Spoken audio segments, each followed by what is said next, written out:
J'ai jamais été militant de type d'association comme ce qu'on est aujourd'hui.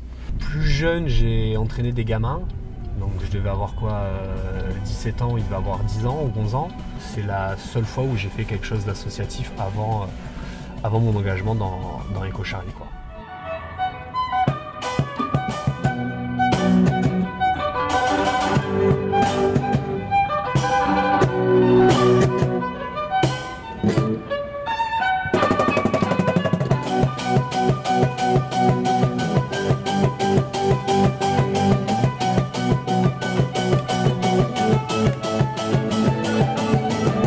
Bon alors qu'est-ce que tu viens faire donc un petit peu Anaïs là? Eh bien je viens récupérer des invendus. Ouais. Ouais. Ouais. Comme tous les mercredis, tous les vendredis, on fait la tournée de 3 magasins, bientôt 4.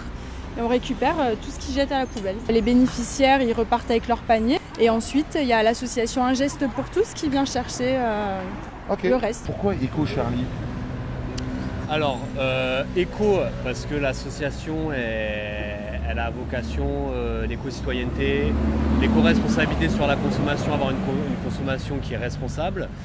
Et Charlie, parce que ça s'est décidé à Paris par les fondateurs, après les attentats. Madame, ceux-là ils sont tous pourris par contre.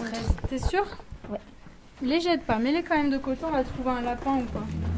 Donc on en est à 98 kg. Aujourd'hui on a fait 98 kg. Mais c'est bien, non? Ah bah c'est énorme, regarde. Ouais. On n'aime pas trop jeter, donc même si l'essentiel des pertes alimentaires c'est partagé avec l'équipe, le surplus c'est toujours bien que ce soit récupéré et que ce soit, Et alors, bien utilisé. Ouais. Il y a combien de kilos aujourd'hui? Je sais pas, c'est marqué dessus. Alors combien on a de kilos aujourd'hui? Un peu plus de 29 kilos. Parfait. Il faut quand même qu'on parle du café quartier. Ah bah ouais. Parce que quand même, voilà quoi. C'est quoi hein? C'est quoi? On fait nos ateliers là-bas gratuitement, on a fait notre bric-à-brac là-bas gratuitement. Et du coup, elles vont même proposer, donc juste avant notre atelier, des cuisines familiales pour pas cher. On va pouvoir aller manger un poulet rôti, une blanquette, juste avant l'atelier pour passer des moments entre amis comme en famille. D'accord. C'est fabrique ton produit toi-même. Ça, c'est le thème de nos ateliers. En fait, on ne veut plus aller dans les magasins, acheter de la lessive, acheter de la pâte à tartiner, acheter tout ce que nous-mêmes on peut fabriquer, quoi. On ne veut plus donner d'argent à Nutella, à Ferrero, à Ariel, à Skip, c'est fini. Voilà. Une fois par mois, on lance nos petits ateliers. Voilà. Ouais. Donc ça commence dimanche. Bon là, je ne sais pas si ça intéressera quelqu'un. À distribuer aux clients? Ouais, si c'est possible. Ok, On peut le pas mettre de problème. On va faire un atelier une fois par mois. Donc ça va changer tout le temps une fois les cosmétiques, une fois la nourriture. On va faire des pâtes à tartiner bio. Toujours bio, toujours éco-responsable, toujours anti-gaspi. Bon week-end, portez-vous bien. Hier, on a signé un nouveau magasin. Ouais. On a signé le Naturalia qui se trouve rue Paul Desroulettes. D'accord, c'est une convention en fait que vous avez avec les magasins. Bah, avec Naturalia, oui. Et on commence les récoltes la semaine prochaine. Comment vous faites concrètement? C'est-à-dire vous rentrez, bonjour, on peut voir le gérant, vous allez discuter un peu avec. Exactement, on est une association qui lutte contre le gaspillage alimentaire. On leur explique les avantages qu'eux ont à le faire, parce qu'ils ont quand même des avantages financiers à le faire, notamment sur la défiscalisation des invendus en fait. Et nous, ça nous permet de le récupérer, le redonner aux personnes nécessiteuses qui ont besoin de manger, quoi. On est simplement une association, on est des bénévoles. Nous, on veut aider les gens. Combien vous êtes dans l'asso? Sur le plan national, on est 200. Sur Nice, on doit être une trentaine, je pense. Les fondateurs à Paris sont mes meilleurs amis. C'est ce que je te disais tout à l'heure, on essaye d'être maintenant à Nice le prolongement un petit peu de Paris. Dans cet asso, donc, il y a de l'amitié aussi qui court alors. Ah, il y a de la vraie amitié qui court. Il n'y a pas d'argent, c'est pas vocation pour se faire de l'argent, c'est vraiment de l'aide envers les gens, de l'éco-citoyenneté, du bon sens. Moi, ce genre d'action, c'est des choses qui me tiennent à cœur avant tout. Donc moi, contrairement à David, l'associatif, je connais pas mal. J'étais plus engagée vers les animaux, les trucs comme ça. Et en fait, je me suis dit, il faut, les animaux, c'est cool, hein, mais bon, tellement de gens en galère que... Et aussi le gaspillage, quoi. C'est un truc, on en vient à faire des journées anti-gaspi à la télé, des trucs comme ça, alors que c'est des choses simples, que ça devrait tous nous concerner, que jeter des trucs qui sont encore mangeables, que maintenant tu as des yaourts, tu sais que tu peux les manger 10 jours, même plus, après la DLC. Enfin, C'est des choses qu'on sait et qu'on n'applique pas alors qu'il y a des gens qui crèvent la faim ou qui n'ont pas les moyens de s'acheter à bouffer et ça me rendait dingue.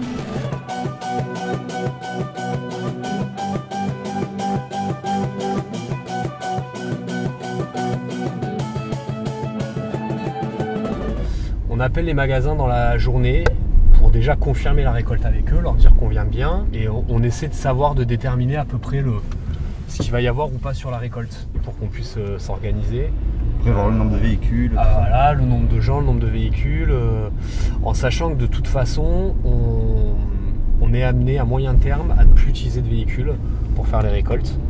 On utilisera des vélos. Le truc, c'est qu'on essaie d'être éco-responsable, éco-citoyen, d'avoir une certaine éthique, et c'est sûr que faire des récoltes en voiture, c'est pas ce qu'il y a de mieux. Pour l'instant, il n'y a que Nice et Paris, mais j'espère qu'il y a des éco-charlies qui vont pousser un petit peu partout, quoi.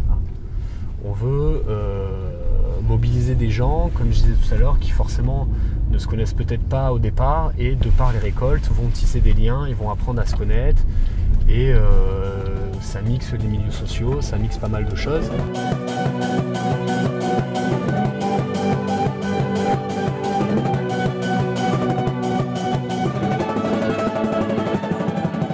Toi, tu es un des fondateurs des Éco-Charlies à Paris? Ouais, c'est ça. Ça va faire 2 ans. C'est une association qui se base sur une éthique éco-citoyenne, du bien manger et du vivre ensemble. Donc, partant du principe que nous sommes ce que nous mangeons, on ne donne pas de la nourriture contre rien. Les gens qui viennent, c'est des gens qui mettent la main à la pâte, c'est des gens qui donnent de leur temps aussi pour les autres, obligatoirement. Les bénéficiaires sont des gens qui font partie de l'association et qui participent au projet. Du coup, on se concentre sur les gens qui n'ont peut-être pas forcément d'aide, plutôt les femmes qui laissent sur leurs gamins, les personnes retraitées qui ont une petite retraite, les étudiants qui sont soucieux de l'environnement, du bien manger, qui ont envie de créer du lien. Donc aujourd'hui, on aide une 50aine de familles à Paris. Notre cœur de cible, c'est ce qu'on appelle les précaires invisibles. Tout à l'heure, on a discuté un peu avec Dorian au téléphone. Donc Ouais. Dorian, c'est un des responsables à Paris. Votre cible, c'est ce qu'il appelle les précaires invisibles. Vraiment, ce qui nous intéresse, c'est d'aider les gens du quartier. On a des gens de l'école de ma fille que je leur ai dit de venir. Enfin, surtout des mamans qui élèvent seules leurs enfants. On a fait 76, 93, 107, 110. 110 pour l'instant, c'est votre record. 110, c'est le record, ouais. Tant mieux, ça veut dire que les magasins gaspillent moins. Tout le monde va venir faire ses courses, en fait. Ok. Ceux qui sont là, on va se servir. Et donc ensuite, il y a normalement Choukri qui doit venir chercher tout le reste. Nous aussi, pour 26 mai. Comme vous savez, il y a presque 700-800 personnes. Hein. Vous faites à manger pour les réfugiés, vous? Oh, bien sûr, Ok. bien sûr, absolument. Il y a beaucoup de gens qui sont là-bas, qui ont le foie, ils ont le cœur, pour mon frère. Bah, eux, ils savent très bien, ils nous donnent pour amener là-bas. De toute façon, ils sont là. Déjà, ils sont à 26 000. Et on a la plupart qui sont là. Devant la gare, et toutes les gares, elles sont pleines. Je viens de revenir d'Antibes. J'allais voir un ami pour un don. Bah, la gare d'Antibes, elle est pleine. Hein. Je ne peux pas avoir un être humain devant moi qui creve de faim et je ne lui donne pas à manger. C'est pas possible. C'est pas possible. Les Italiens, ils ne leur donnent pas à manger, ils ne leur donnent pas de l'eau. Et c'est un peu dur. C'est trop dur. Ça fait trop mal au cœur. Et donc là, tu repars donc sur 26 000. Non. Ah non. Je vais l'amener à local. Et demain matin, ça commence à préparer. Viande hachée et le riz. D'accord. Après, il y a la salade et du pain. Sûrement du pain, de l'eau. Et on prépare du café à la fin. Et des salades de fruits. On essaie de reculter à gauche, à droite pour leur faire un bon repas, au moins. Vendredi, on amène les vêtements, ce qu'on peut, hein, les vêtements, les couvertures. Et après, dimanche, on ramène à manger. Ça fait longtemps que tu fais de l'associatif, comme ça, tu t'investis pour aider les autres? Oui, mon frère. Ouais. Oui, ça me fait plaisir. Je rappelle les règles, on prend vraiment ce dont on a besoin. Alors quand vous vous servez, par exemple quand c'est des trucs que ça intéresse tout le monde, hein, j'imagine le parmesan et tout, vous demandez est-ce que je peux le prendre, il faut que ça soit vraiment un partage. Hein.